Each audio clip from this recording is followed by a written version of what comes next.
Hi Matrix and welcome to Was a Matrix. My name is Luni and I'll be assisting you to get all of your questions and comments through to us. Today we're focusing on your final exam prep for English. As always guys, all you need to do to get through to us is hit us up on our social media platforms, search for Was a Matrix, as well as our WhatsApp line. The details are on the screen. We've got a cool competition going on for you, so please stay tuned to get all of those details later on in the show. I'm not alone. With me are my sign language interpreter, Fortune, as well as our awesome teacher, Kesao Baka. Thank you so much guys, and over to you. Good day everyone. My name is Kesao Baka Raleya. I'm going to be treating English First Additional Language Paper 1 today with you. We are focusing on you getting ready for your exam, which you are obviously writing in the next day. Now, off we go. We're just going to get an overview of the paper because you have already been given an exam guide on the paper. I'm sure by now you are quite familiar with what paper 1 looks like. Therefore, you should still, of course, to get ready, go into your past exam papers so that you can be even more ready for tomorrow. Now, the overview of our paper is like this. Section A is our comprehension. Section B, our summary. Section C, our language structures and conventions. Now, you should know that our comprehension is subdivided into a prose text of 24 marks and a visual text of 6 marks. And of course, our summary it weighs 10 marks, but it has language, which weighs 3 marks, and of course your 7 facts, which weigh 7 marks. And then of course our language structures and conventions section, which weighs 40 marks, is subdivided into analyzing advertisements, that's your question 3, analyzing cartoons, that's your question 4, and lastly, language and editing skills, that's your question 5. We're going straight into it.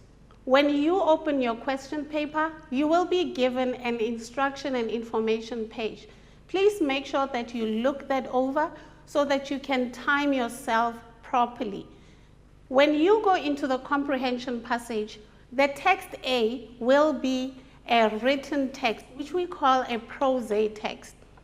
Now, for you to better answer the questions and for you to better comprehend the text itself, you need to, first of all, remember, read through the text.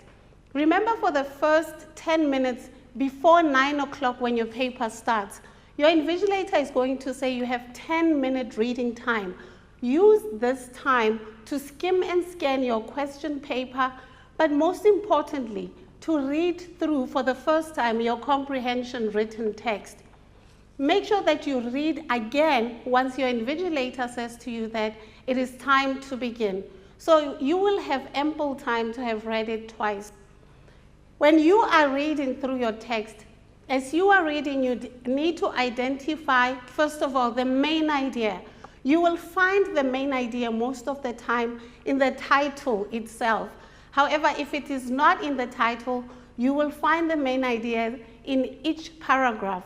The main idea has a key word that will guide you that it is a main idea. You identify the reason for the text. Please remember that for exam purposes, the reading of the comprehension is to test your understanding and your decoding of the message in the extract. You will have to identify the writer's attitude, in which tone is the writer writing this particular extract. You need to also check for register. Ensure that you use the correct, you identify if the writer has used informal language or formal language.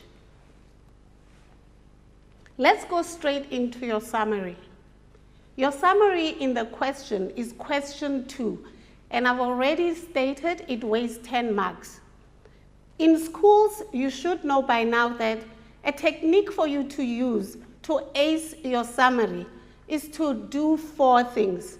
First, after you have identified the topic of your summary, you need to write the topic of your summary. Do not assume that the topic on the extract itself is the topic that you should have for your summary. Read the question. This is where you will find your summary topic. It normally instructs you to write about 7 points or 7 main ideas. Now, there are 4 ways. The first one is to delete the unimportant information. You keep the information that answers the topic. You list and you write. Those are your 4 steps. Now let us see how you go through those steps in detail. As I've alluded to how you can get your topic, you need to identify the topic by reading the question itself. So you will find the keywords in the question for you to know what your topic is. You need to read the passage with the topic in mind so that you write the correct points that the examiner has asked you to list. Ask yourself, what can I leave out? Remember that information that is not connected to the topic is the very information that you need to delete. Please learn to take into the exam room pencils, highlighters, markers, and rulers so that you can use these to delete information that you know has got nothing to do with the topic. Ask yourself, what should I keep? Now, you keep information that is only related to the topic of that day. Ignore unnecessary or trivial information. What I mean by this is that, remember, the purpose of summarizing is to congest a larger piece of extract. So ensure that you do not write, for example, examples that are given. Let us assume that you have been asked to write a summary on how to keep a healthy lifestyle. And one of the statements in your summary extract is you need to exercise by going to the gym, cycling, or running. Now, in this statement, if you were asked to summarize that particular sentence, you would have to say you need to exercise. You don't need to give examples of how to exercise. And those, by the way, would be going to the gym, cycling, or running. So when you remove that, you need to realize that you've congested your extract. Also ensure that you do not fit in things like quotations or figurative language or even repetition. Make sure that the aim is to congest. Normally your summary passages, you will be asked to congest them into at least about 60 to 70 words. In your question paper of the summary, you will see that you are given instructions. One of those instructions is use your own words as far as possible. What this means, please, there is a misconception out there that when you are told to use your own words, learners, please avoid coming up with your own new points. Ensure that you stick to the points that have been given in the original extract. How do you use your own words, you may ask? There are several ways. You may either paraphrase, which means that you state the statement that has been given in the way you understand it. You may also you may replace words with synonyms. For example, let's say, for example, I give you a statement, smoking is dangerous. We can write that statement in our own words by saying smoking is harmful. This is you using a synonym. For example, that means you've used your own words. You may also remove words, or you may actually add words. But always remember to stick to the fact that the statements that you are given must stick to the original extract. You cannot put in your own words. Do not introduce your opinions. Step 7, count your words. Remember that the instructions will tell you in how many words you must congest your extract. So after you have written your first draft, you need to count the words, and then finally you write the final draft. Before you write after you've written the final draft, ensure that you draw a line across the first draft so that your marker is not confused as to which extract or your summary to mark. Because if you do not cancel the first draft, at the exam centers, they're going to mark the very first thing that comes through. So ensure that you write first draft and you cancel it, and you write final draft and you write it very neatly. At the bottom, you count the number of words and make sure that you are accurate. Please remember, you cannot say you've written 70 words when you know that you've written 105. So do not lie. We are going to go into another segment very soon, which has to do with visual literacy. So for now, I would like for you to look at your papers and think about what you will envisage when you see your paper tomorrow. We're going to go now into our ad break with Luni. So over to you. Thank you so much, Kasalbaka. Guys, we are going to take a very quick break, but don't go anywhere. We'll see you straight after this.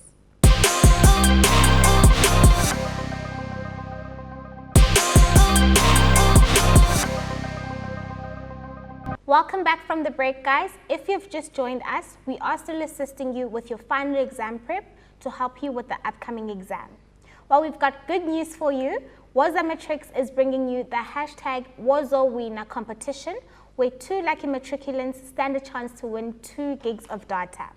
All you need to do to enter is visit our Facebook page and all of the details will be there. Thank you so much, Kasalbaka, and over to you. Thank you so much, Luni, and welcome back, learners. Before the break, I told you we would be going into our section C, the language section, and this deals with visual literacy. In question 3, we have analyzing advertisements.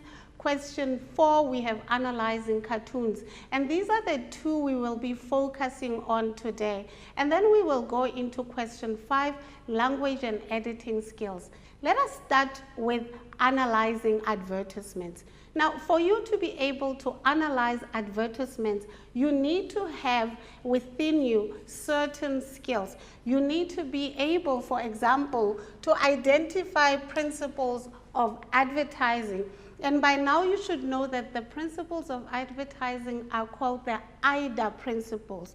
IDA stands for A, attention, I, interest, D, desire, and A, action. So these are the principles that advertisers use in order to lure customers or buyers into buying their products. The next thing that you need to do is be able to identify advertising techniques. Advertisers use these techniques to persuade buyers to buy, to attract them towards a particular product. For example, when you go into a shop and your mother has asked you to go and buy a brand of toothpaste, you will go for the one that has the best layout. So for example, they ask you to buy margarine between Rama and another brand, let's say Sunshine D. Of course, you look at the layout, and that is some of the techniques, those are some of the techniques that advertisers use in order to persuade buyers to buy. I will give you an overview of these techniques. They use humor, for example. They use exigency. They use nostalgia. They use lines of appeal. These are some of the techniques which you should by now know. More things that you need to know about advertising are key features of advertisements. What do I mean by key features? I'm talking about font, for example. Advertisers will use large font in order to attract someone into buying their product. So on paper, when you see free, free, free in large font, you will be attracted to that font. Another key feature is target audience. They always will expect only certain people to want that product. And so the way they advertise it, they will use target audience feature. They also use slogans. I'm sure you know that every single product out there that you buy has got a slogan. And I'm sure by now you can even think of so many.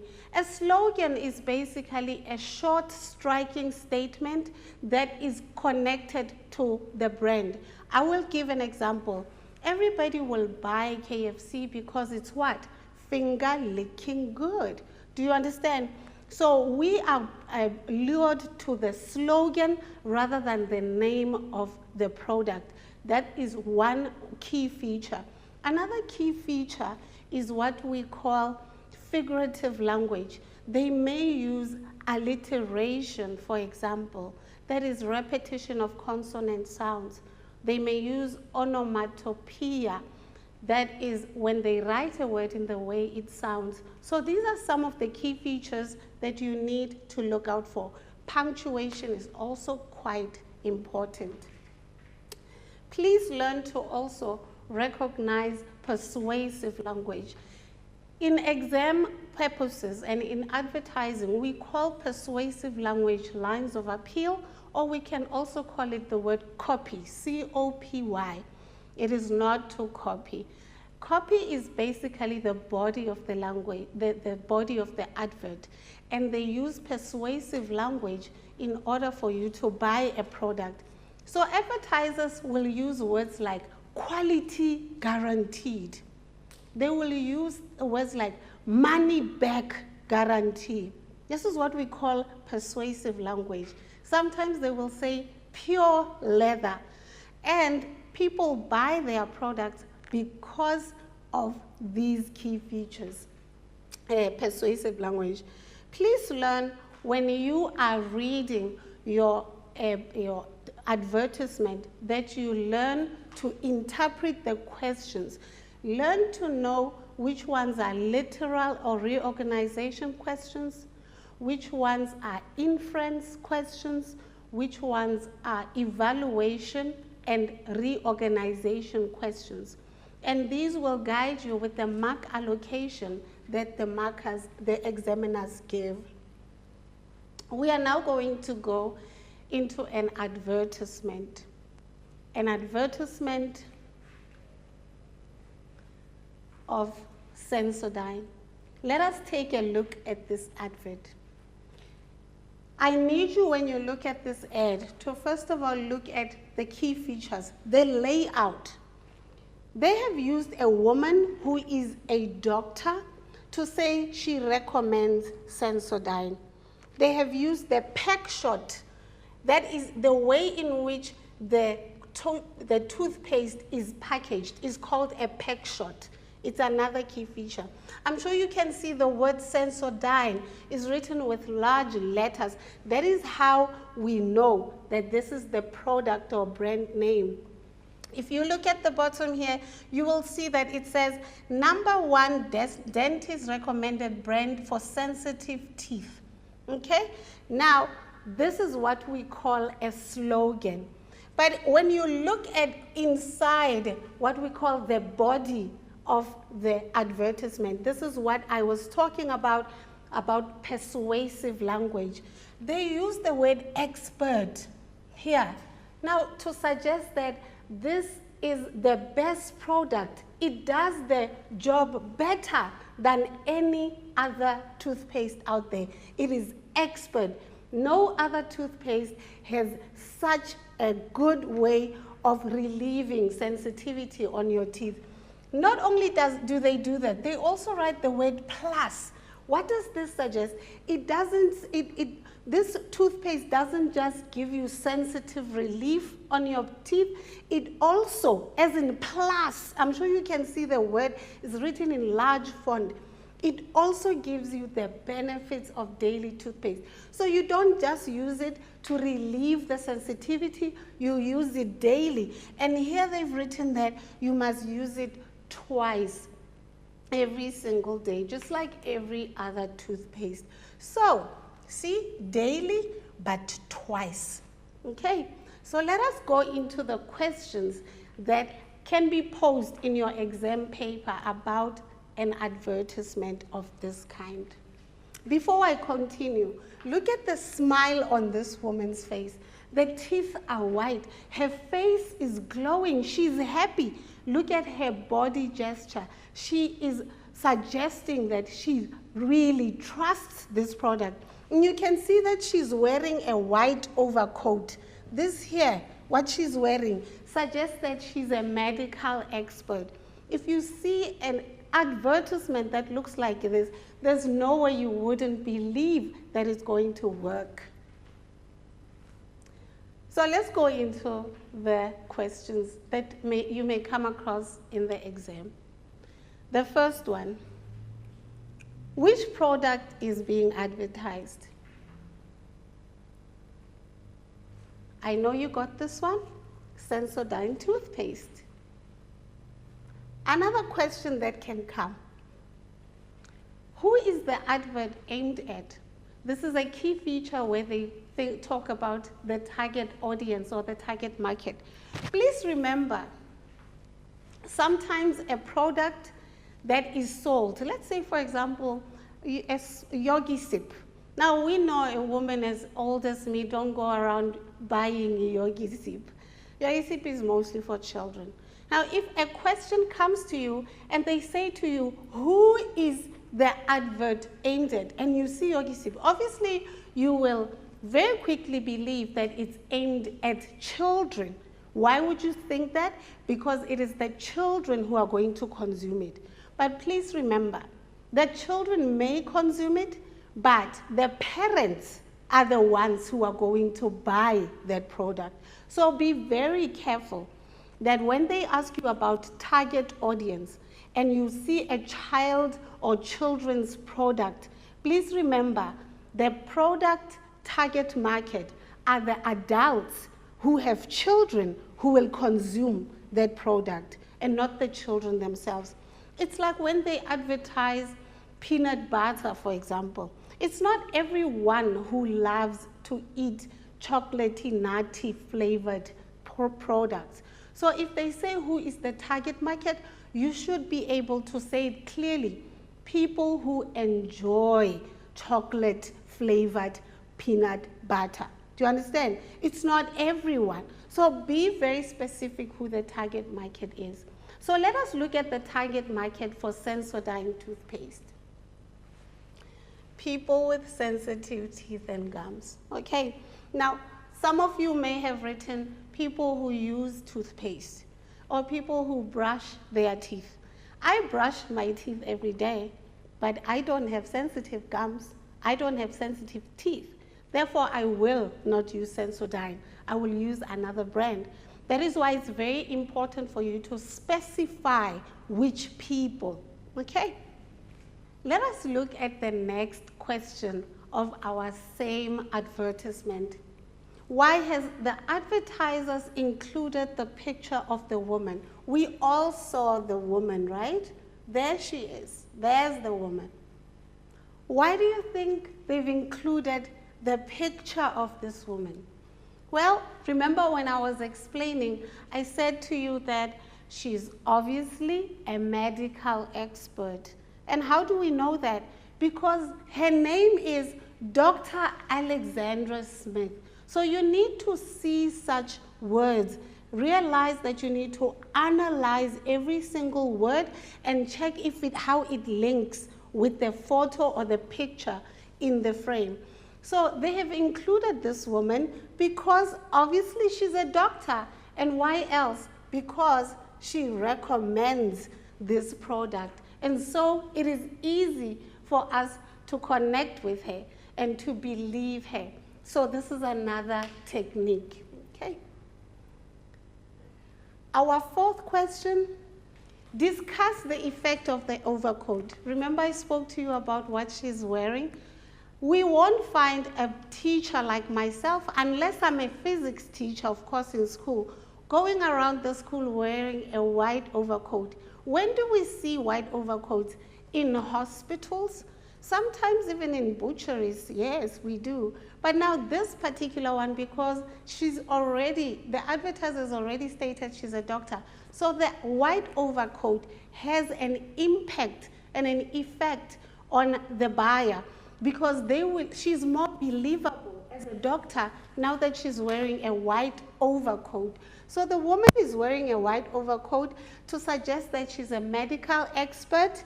Therefore, her opinion can be trusted. Her opinion can be trusted just in the way she is dressed. So you would see in other advertisements, some people come in suits, other people come in sporting equipment. So what the person wears in the ad is quite important. Let us look at the next question.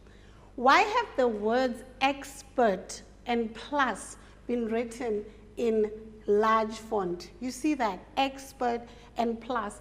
I believe as I was explaining to you the techniques and the features of advertising, some of the answers are to attract the buyer's attention. Obviously, when you see plus, you will be attracted to reading more in the ad. Another reason is to emphasize what the product can offer. It doesn't just offer expert sensitivity relief, it plus or also has the benefits of a normal toothpaste. Our last answer is maybe to convince the buyer that the product is the best in the market and offers more than what other toothpaste products can offer. Now, please note that this is the last question you will always find at the bottom of your advertisement. Would you buy this product? I want you learners to be aware you cannot run away from this question.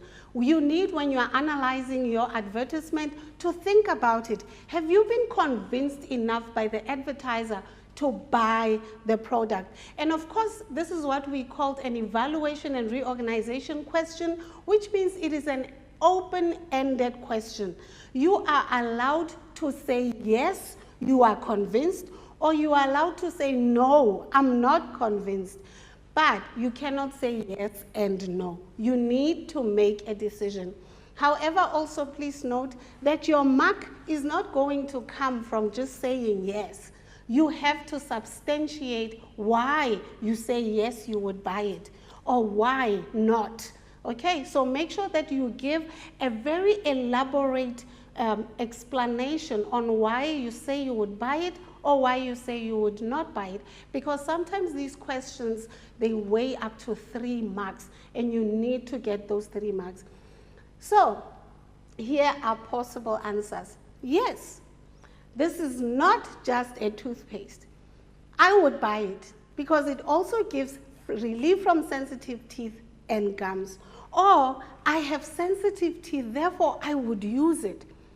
The layout of the advert, it is attractive. This advert is attractive.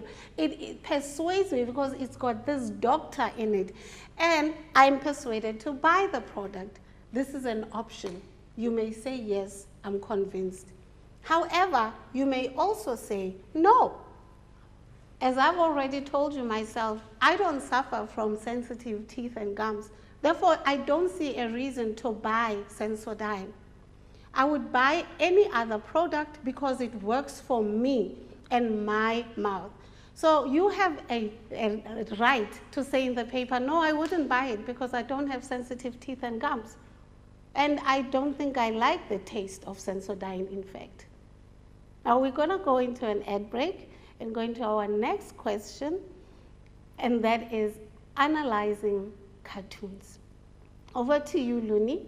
Thank you so much, guys. As Gesal Baka has said, we are going to take a quick break, but before we do, don't forget to enter the competition to stand yourself a chance to win that 2 gigs of data, as well as check us out on WhatsApp and our social media platforms. If you've got any questions and comments for us, send those through. We're going to take a quick break, guys. We'll see you straight after this.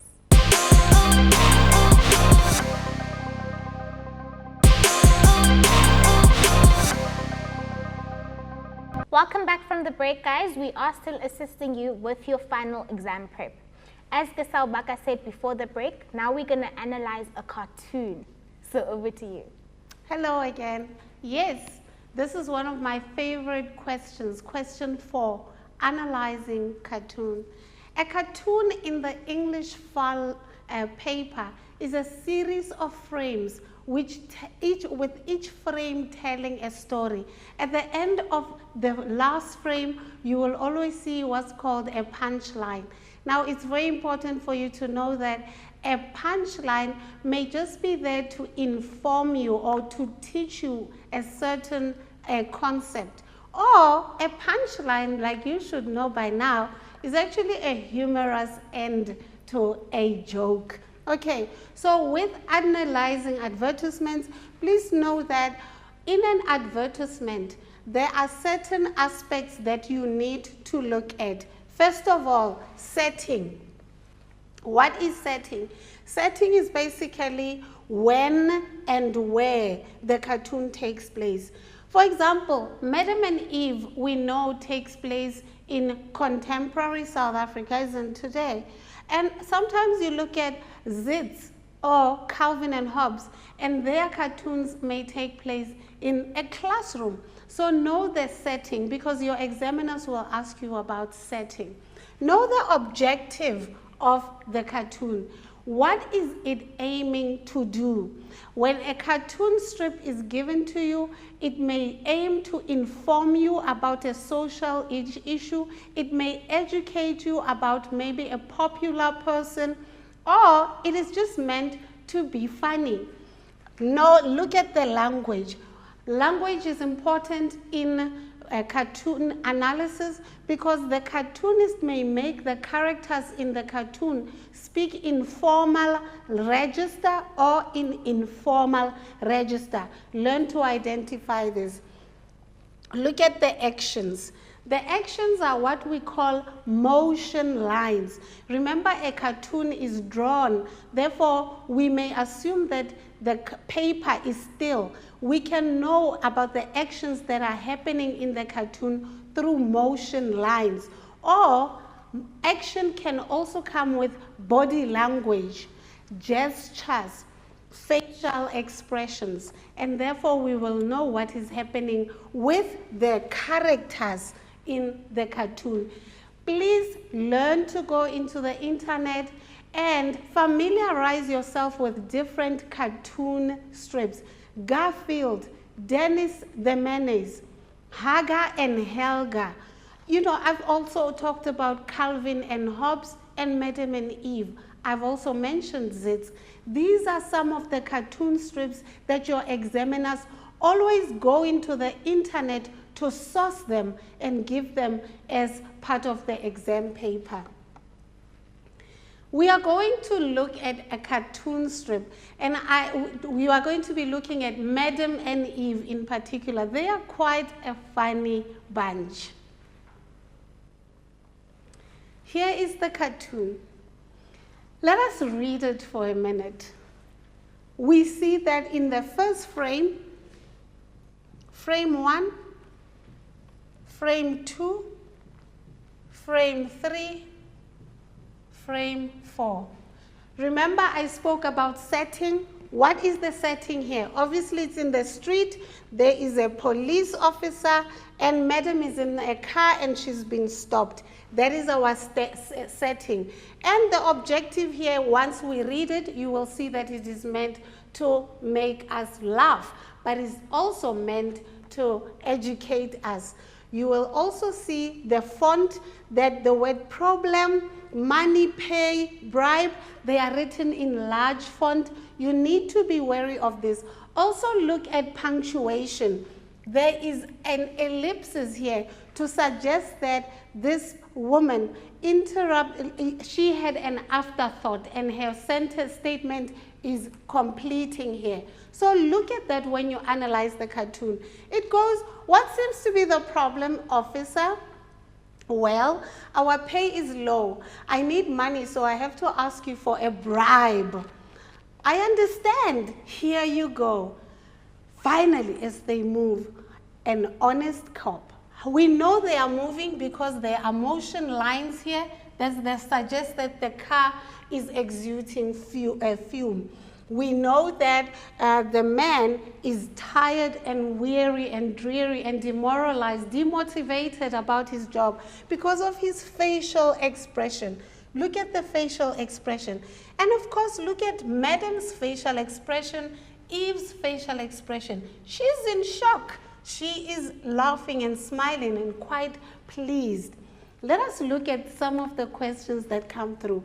I have shown you that in advertisements, cartoon analysis, they will divide the series into frames. So our examiners always say, refer to frame 1, refer to frame 2. Never ever go into another frame if you've been told to concentrate on a frame and respond to questions on it alone.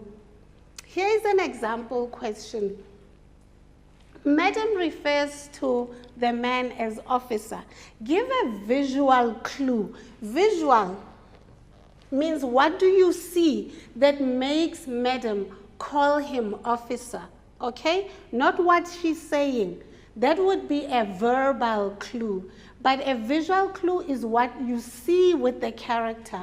She calls him officer. What is the visual clue that makes her say this? And our response is because he's wearing police uniform. And that is true, as you can see here. Our next question. In your own words, explain what you think a bribe is.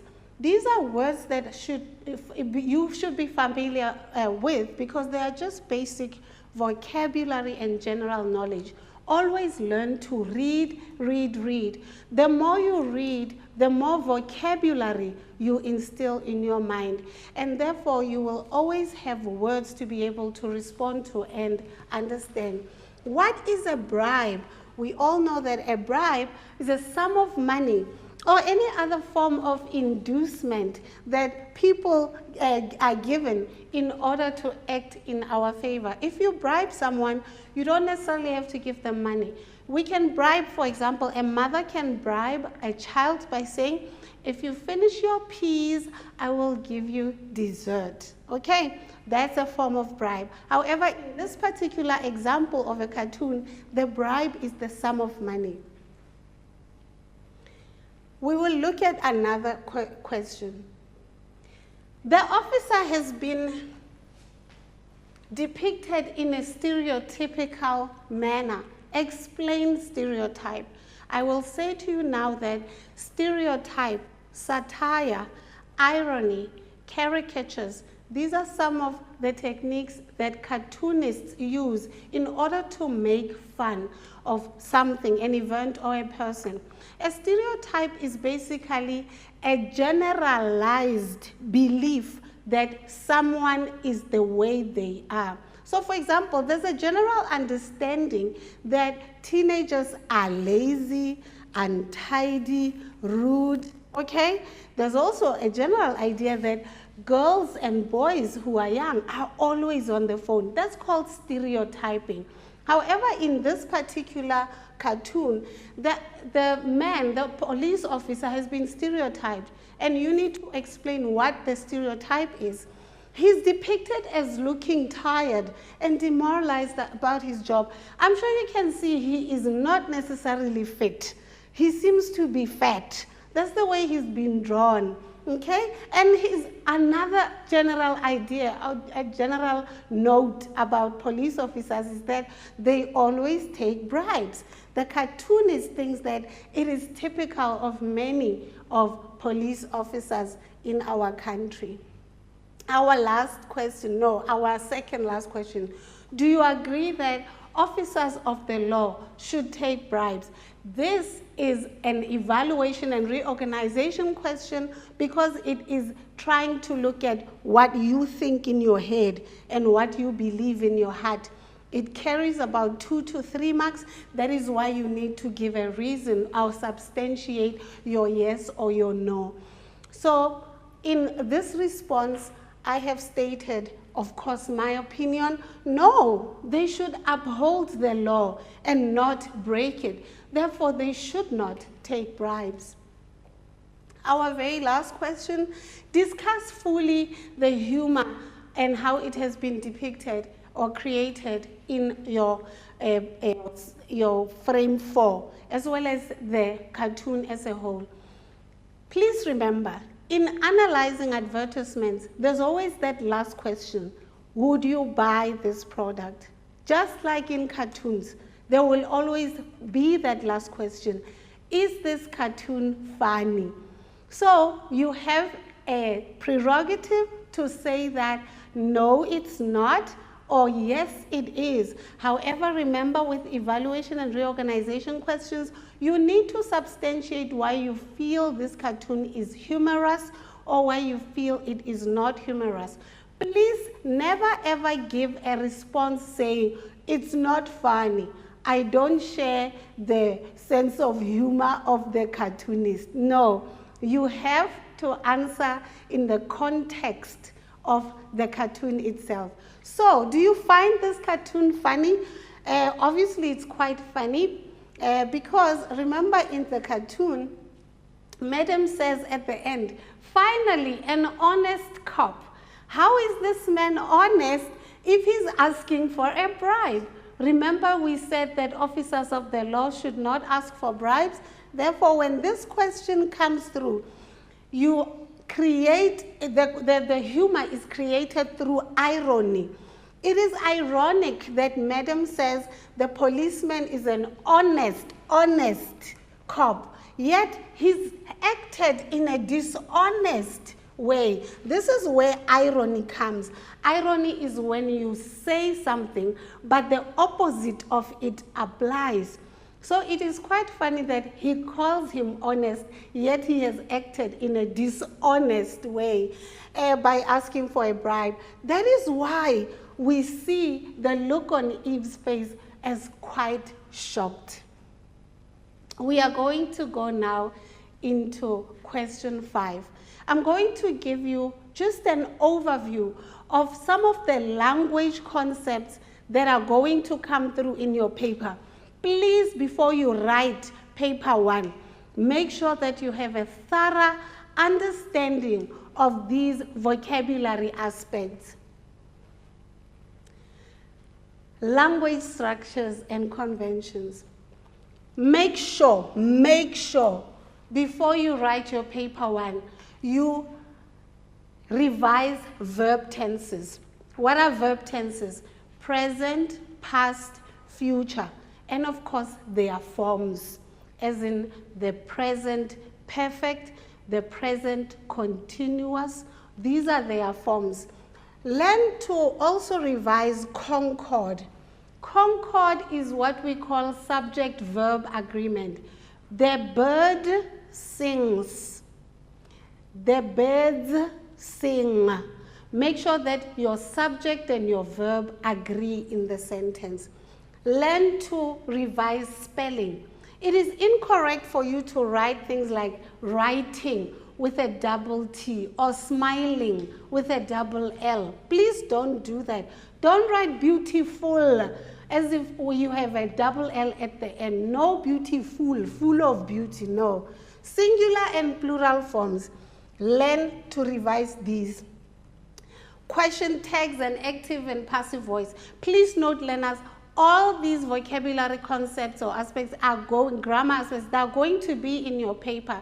So learn to know what an active voice sentence and a passive voice sentence looks like. Learn your question tags, okay?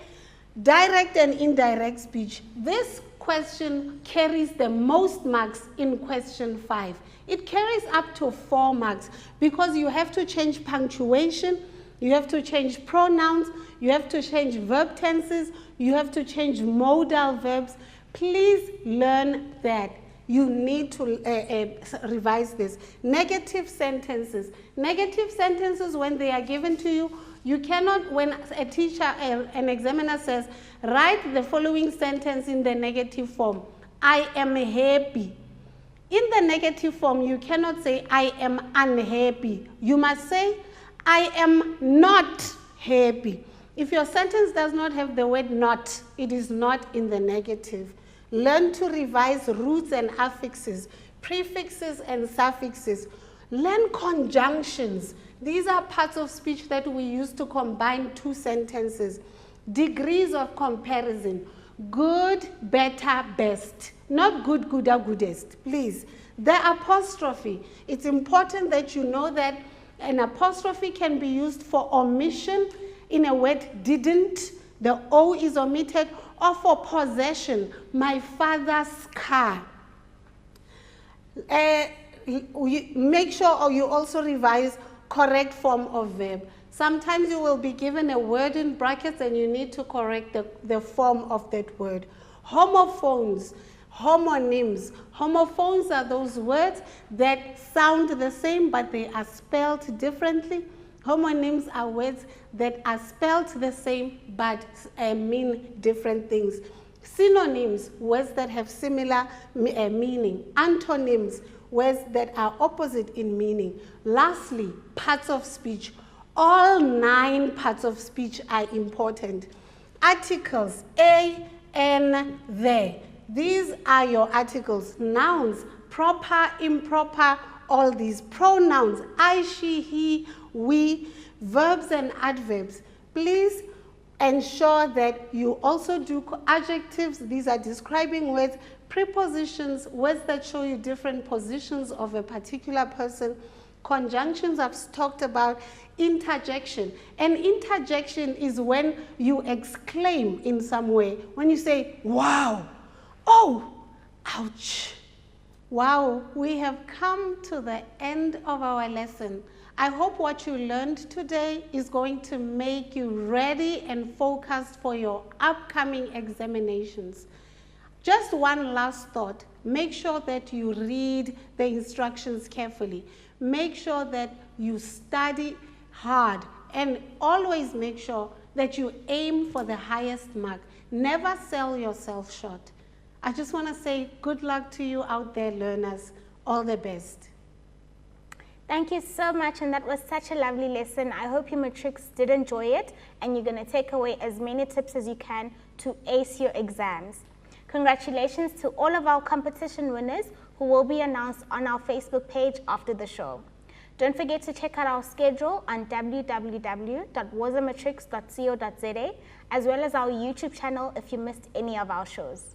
Well then, from me, Luni, Fortune, as well as our awesome teacher, Giselle Baka, thank you and goodbye.